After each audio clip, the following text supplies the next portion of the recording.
எல்லா செல்வங்களும் நமக்கு வந்து சேரணும். அதில் முதல் செல்வம் கல்வி செல்வம், குழந்தைகளுக்கு எல்லாம் கிடைக்கப்படும் அபிராமி கொண்ட கலையாத கல்வியும்ங்கிறது தான் ஆரம்பிக்கிறது. அதில் சிறப்பான செல்வங்கள் நிறைய வருகிறது.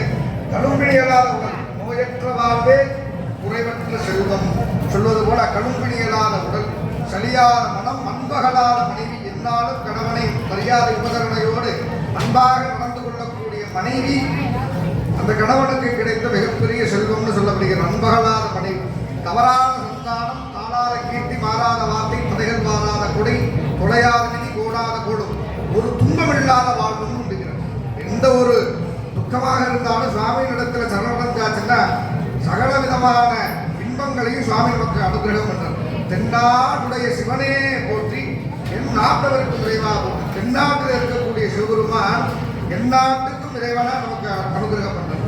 அப்பேற்பட்ட வகையில சிவபெருமானுடைய அனுகிரகமானது இந்த இடத்துல எல்லா பக்தர்களுக்கும் இன்னைக்கு வந்து அமர்ந்திருக்கிறோம்னா நம்ம வேலையெல்லாம் விட்டுட்டு வந்து உட்கார்ந்துருக்கோம்னு நினைச்சிட்டு இருக்கிறோம். சுவாமி நினைச்சிருக்கிறோம். இன்னைக்கு சுவாமி நம்மளெல்லாம் காண்பதற்கு சுவாமியினுடைய அனுகிரகத்தின் பொருட்டாக நம்மெல்லாம் இங்கே வந்துருக்கிறோம். அப்பேற்பட்ட வகையில இந்த வாஸ்துசாமியினுடைய நிறைவாக மகா பூர்ணாவதி என்று சொல்லக்கூடிய வைபவம் நடைபெறும். அதைத் தொடர்ந்து சுவாமியினுடைய தீபாராதனை, திருவருள் பிரசாதங்கள் எல்லாம் வழங்கப்பெறுவார்கள்.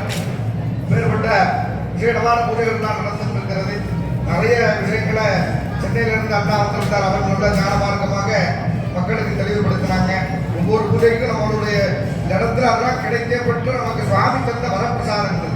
ஏன்னா எல்லா நேரங்கள்லையும் நமக்கு இந்த விஷயங்கள் எல்லாம் கிடைக்கப்படும். சுவாமி ஏதோ மந்திரங்கள் சொல்றார், சுவாமி குடும்பத்தினால அர்ச்சனை பண்றார், இந்த ஊதுபத்திலாம் ஏற்றி கொடுக்குறாங்க, சுவாமி காமிக்கிற உபதாரங்கள்லாம் பண்றாங்க, இதில் திருமுறை பாடுறாங்க, நமக்கு தரிசனம் பண்ணிட்டு இருக்கிறோம். சுவாமி சொன்னது போல நம்ம சிவாயத்தை நம்ம மனதில் நினைச்சிட்டு சுவாமியுடைய திருநாமத்தை சொல்வதற்கு தான் இங்கே வந்திருக்கிறோம்.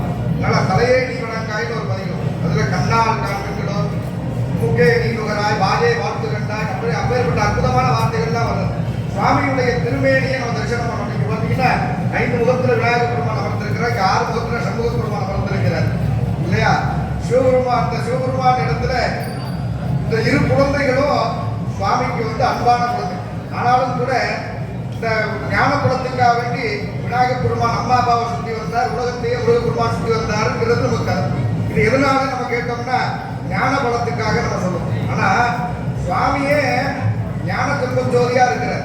அவருக்கு பிறந்த குழந்தை அஞ்ஞானமாவா இருக்கும், அது உங்களே ஞானம் தானே. அதனால ஞானமே வடிவமாய் முருகப்பெருமான் இருக்கிறார், ஞானமே முதல்வனாய் விநாயகர் பெருமான் இருக்கிறார். ஆனா இவங்க 2 பேரும் அதை செய்வதற்கு காரணம் என்னன்னா அம்மா அப்பா தான் உலகம்னு உணர்த்துவதற்காக விநாயகர் பெருமான் தான் அம்மா அப்பாவை சுற்றி வந்த உலகமே என் அம்மா அப்பா தான் அப்படின்னு உணர்த்துவதற்காகத்தான் முருகப்பெருமான் உலகமே சுற்றி வந்தார். அதனால எல்லா ஜீவராசிகளும் இருக்கக்கூடிய அந்த சிவபெருமான் சிவசக்தியை காண்பது விநாயகர் பெருமான்.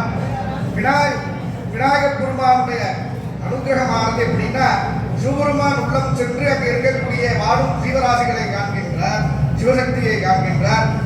முருகப்பெருமானோ உலகத்தில் இருக்கக்கூடிய அனைத்து ஜீவராசிகளையும் சந்தித்து அங்கே இருக்கக்கூடிய ஜீவிக்கக்கூடிய சிவசக்தியை காண்கின்றார்.